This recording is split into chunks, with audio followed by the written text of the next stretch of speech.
The secret of self-discipline. Level B. 2. Upper intermediate. Understanding what self-discipline really is. Everyone dreams of success. We all want to be healthier, more productive, more confident, and happier.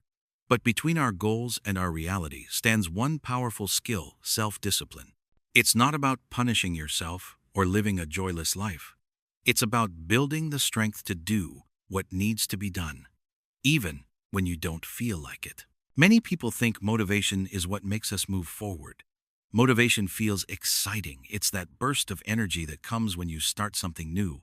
But motivation is temporary. It fades when things get hard or boring. Self-discipline, on the other hand, is steady. It doesn't depend on your mood. It's like a muscle. The more you train it, the stronger it gets.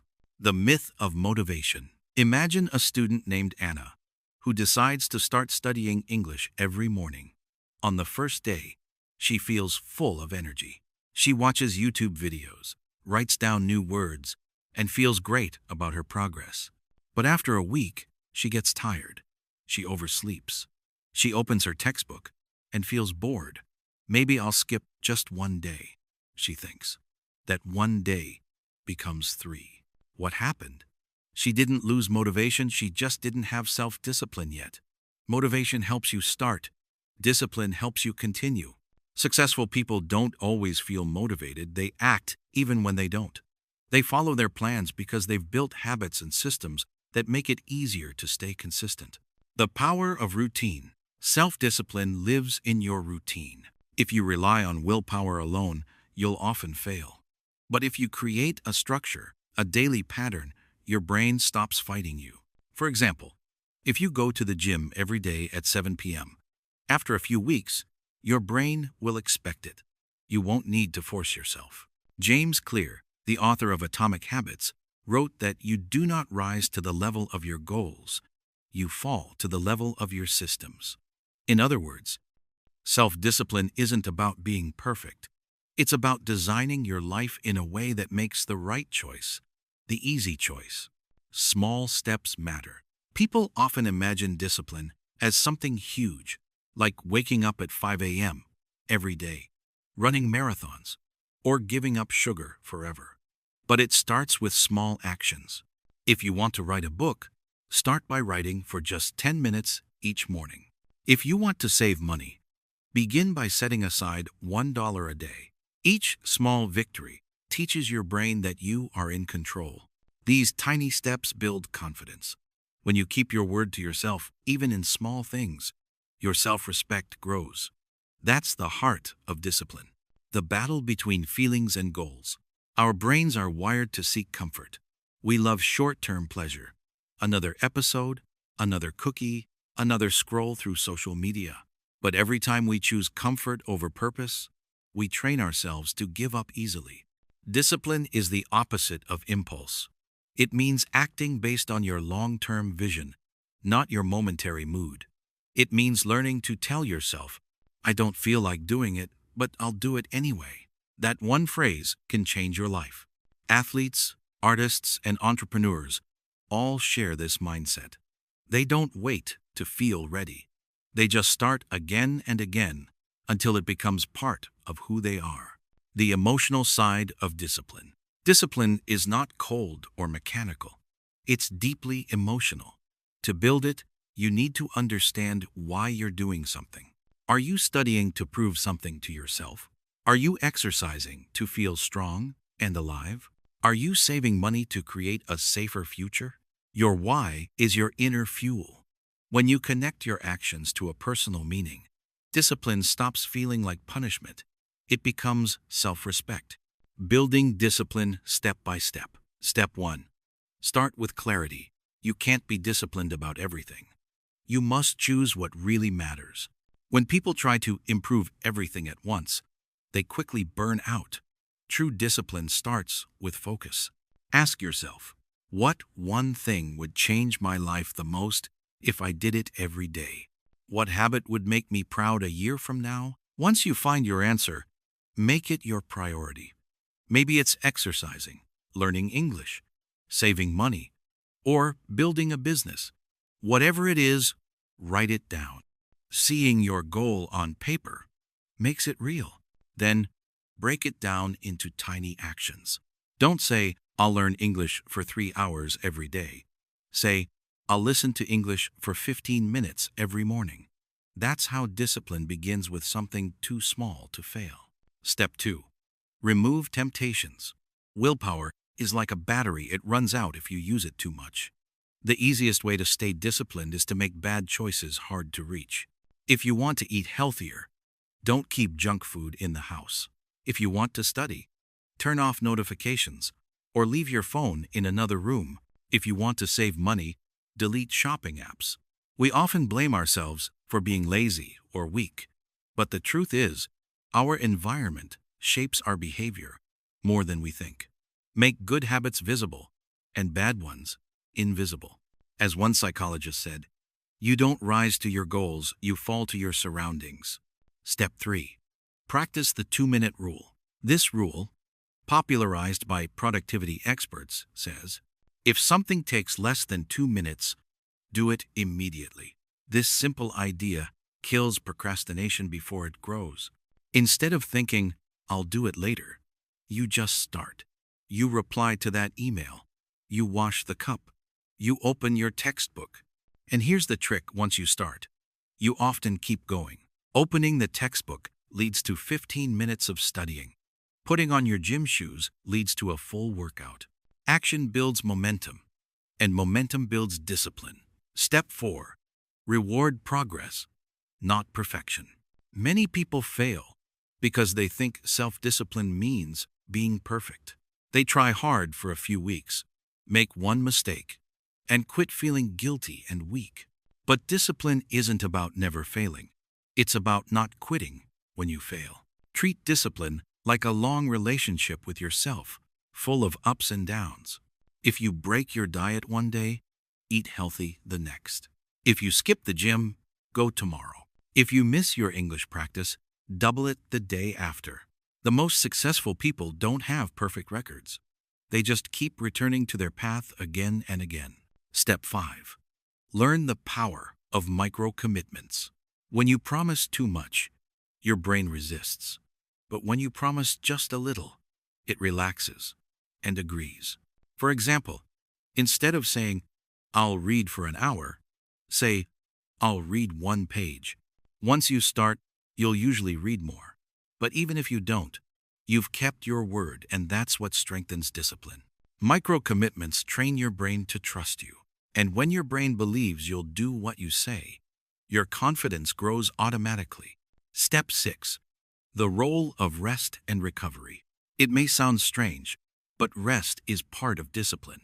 If you never rest, your mind burns out, your motivation disappears, and your discipline breaks down. Think of athletes. They train hard, but they also sleep well, eat well, and take breaks. That's what keeps them consistent. So, schedule your rest. Treat it as seriously as your work. Discipline doesn't mean working non-stop. It means working smart and recovering strategically. Step 7. Accountability and community. It's easier to stay disciplined when someone else knows your goals. Tell a friend. You'll send them a progress update every week. Join a group of learners who share your interests. Share your goals online, not for likes, but for commitment. Accountability adds a gentle pressure that keeps you on track. You stop thinking, I'll do it later, because you know someone is waiting for your results. Step 8. Learn to delay gratification. At the heart of discipline lies one key ability: the power to delay pleasure. Think of it like this. Every time you say no to something small today, you say yes to something bigger tomorrow. You skip a movie to finish a project. You save money instead of spending it. You study English instead of watching another video. And then, when your results come, the promotion, the trip, the fluency, you realize it was worth it. As psychologist Walter Mischel's famous marshmallow experiment showed, children who could wait for a reward tended to have more success later in life. Discipline teaches patience, and patience multiplies rewards.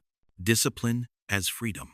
The inner game of discipline. Most people think self-discipline is about control, forcing yourself to do what you don't want to do. But true discipline is not punishment. It's understanding what you really want and choosing that, even when it's hard.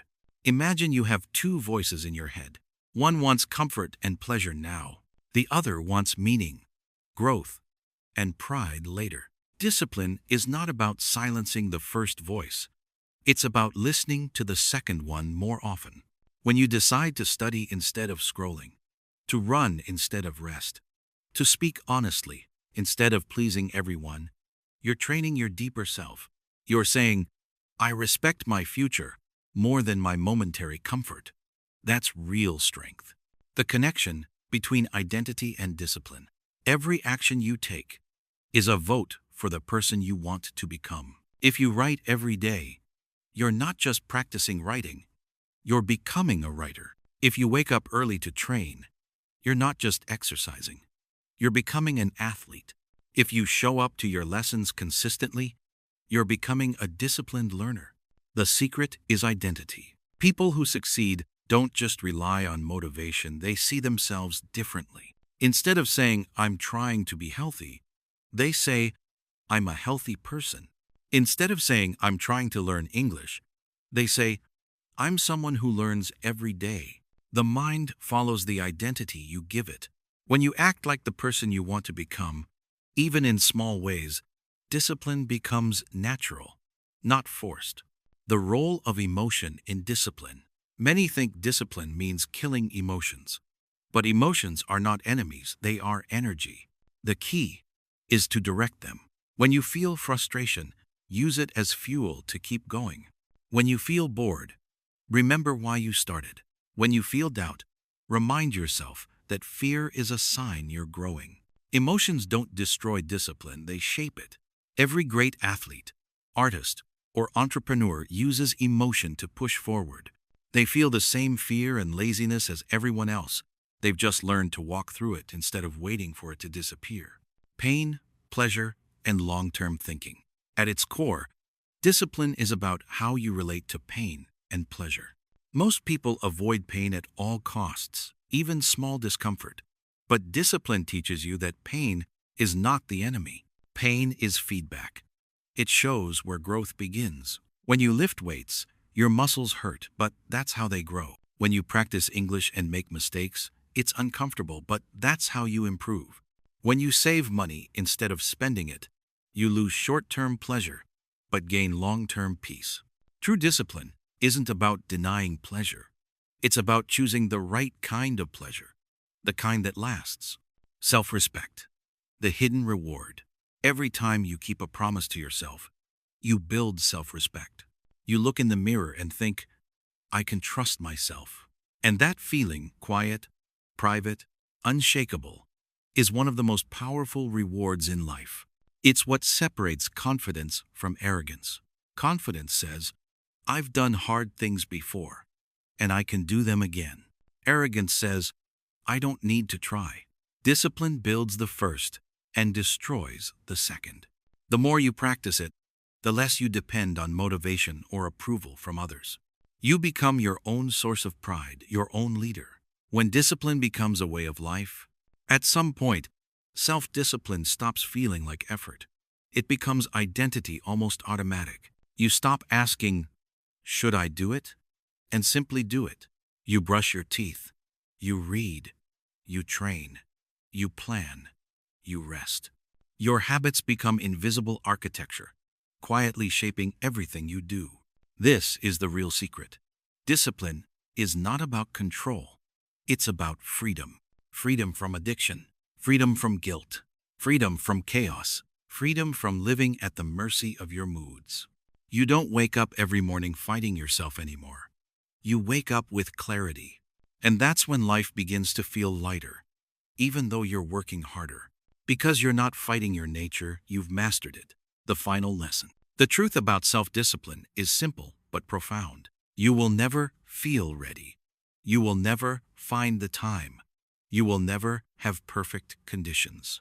But you always have the choice, the next action, the next step, the next small moment of control. And every time you choose discipline over distraction, you write a different story.